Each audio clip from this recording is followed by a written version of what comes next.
बरसे सावन के धार, चमके बिजुरी कांपे डहर, भींजे काया डोले मन, तोर माया म फसे मोर सरगर। आँखी आँखी बोले कहानी वो, मन मोर बांधे तोर निशानी वो। मन नहीं माने अब का होई यारस, ए मोर रानी ते हंस जिंदगी के सारस, ए मोर रानी ते हंस जिंदगी के सारस।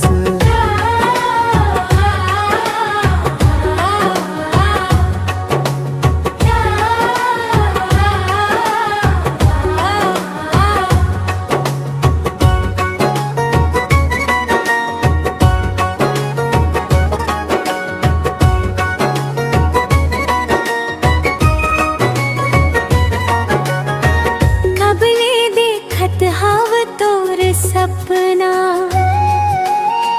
दिन रात बसे हंस मोर अपना।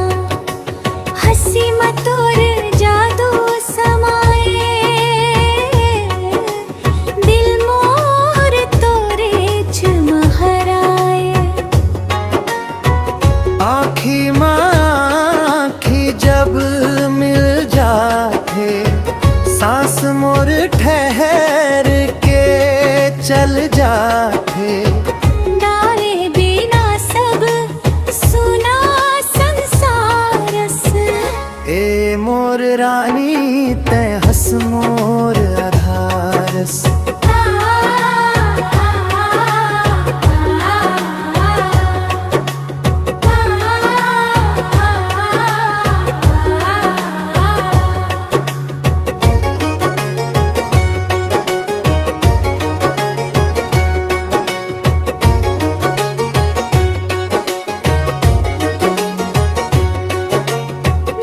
साजन सुन ले बात, छोड़ के मोला छन जा साथ। तोरे नामे मोर हर एक सांस, तोरे संग जीना तोरे संगास। मोर हृदय माँ तोर राज चले, तोर बिना सब रंग फीके लगे। हाय दैया ते झन जा प्यारस, साजन मोर ते हंस मोर प्यारस।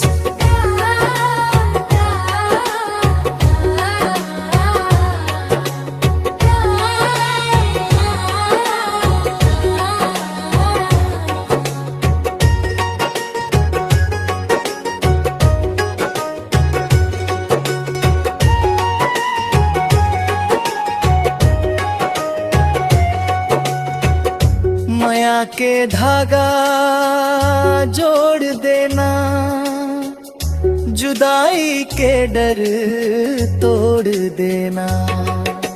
7 जन्म के बोल निभाबो, तोरे संग हर राह चलाबो।